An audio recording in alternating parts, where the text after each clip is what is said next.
नमस्कार, मेरा नाम हिमांशु धवन और आज इस वीडियो में सबसे पहले मैं आपको देना चाहूँगा आपके लिए होप इसलिए क्योंकि नील स्पर्म काउंट से 50 मिलियन स्पर्म काउंट का एक सफ़र जो हमारे पेशेंट ने किया है विद इन 2 मंथ्स के अंदर उनको रिकवरी मिली है। तो पहले तो आप रिपोर्ट्स देखो बिफोर और आफ्टर, फिर उसके बाद मेरे को कमेंट जरूर करना और ये जरूर पूछ लेना कि ये कैसे हुआ, क्योंकि आज मैं ये कैसे हुआ ये इसके बारे में बात नहीं करूँगा, बट इस बारे में बात करूँगा कि अगर आप कोई भी ट्रीटमेंट शिद्दत से चाहो तो ज़रूर अपने टारगेट पे पहुंच जाते हो। तो सबसे पहले आप रिपोर्ट्स देखो, फाइंड आउट करो बिफोर और आफ्टर में।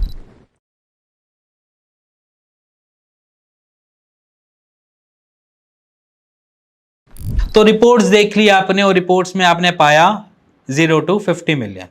अच्छी रिपोर्ट है, 0 to 50 मिलियन पहुंच गया। जो पेशेंट है उसके अंदर बहुत भर भर के एक, जैसे मैं बोलूं कि उसका सेल्फ कॉन्फिडेंस, सेल्फ एस्टीम, सारी की सारी चीज़ें वापस आ गई। अब बेसिकली क्या होता है कि यहाँ पर इस स्टेज पे जब नील स्पर्म काउंट हो जाता है और जब डॉक्टर आपको यही बार बार बोलता रहता है कि अब आईवीएफ करवा लो, डोनर ले लो, ऐसी ऐसी बातें सुन सुन के हमारी सेल्फ एस्टीम और सेल्फ कॉन्फिडेंस दोनों ही डाउन हो जाता है। और इस डाउन का भार हम अपने सर पे उठाते चलते हैं।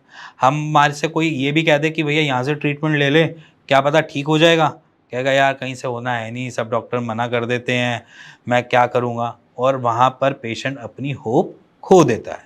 जहाँ पर उसने अपनी बोली होप खो दी, जहाँ पर उसने अपने आप को पहले से ही निराश कर लिया, तो हम क्या, कोई भी इंसान जो है वो आपकी मदद नहीं कर सकता।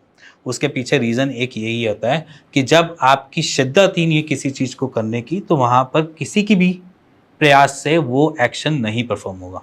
जब तक मेरे अंदर ही शंका है किसी चीज़ को पाने की, और तो मैं अगर उसके पीछे दौड़ भी रहा हूँ वो भी आलतू फालतू जगहों से होते हुए, तो मैं शायद उस जगह पे पहुँच ही ना पाऊँ। सेम वही चीज़ होती है पेशेंट के साथ भी।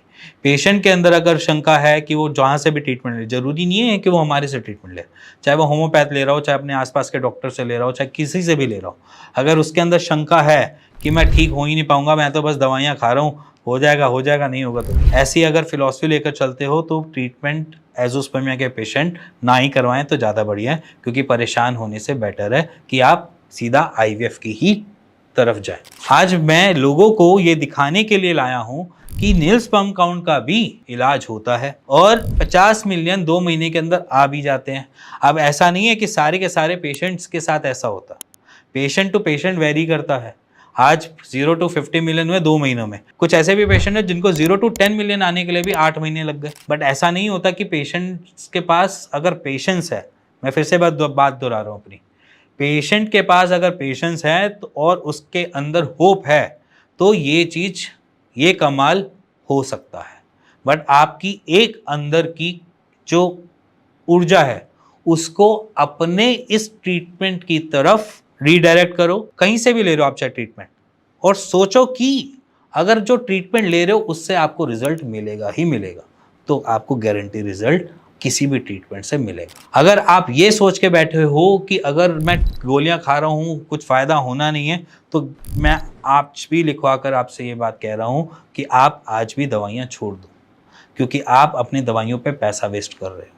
फिर आपके पास एक ही होप है, आप जा सकते हैं आईवीएफ के पास। ये उन लोगों के लिए इंस्पायरिंग है जो ये सोच के बैठ जाते हैं कि नील स्पर्म काउंट आया है तो हमारे से कुछ होगा नहीं, हम नेचुरल कंसीव नहीं कर सकते, हमें आईवीएफ का सहारा लेना पड़ेगा। तो प्लीज़ अगर आप ऐसा सोचे बैठे हैं तो उससे ओवरकम कीजिए। ट्रीटमेंट में जान फूकने की पूरी ताकत है, चाहे वो होम्योपैथ हो चाहे वो आयुर्वेद हो, बट आप अपने को किसी ना किसी ट्रीटमेंट में इंडल्ज करवाकर उससे एक एक्शन तो देखिए, तो आपको क्लियर होगा कि आगे होना क्या है। इसी के साथ मिलेंगे नेक्स्ट वीडियो के लिए, तब तक के नमस्कार।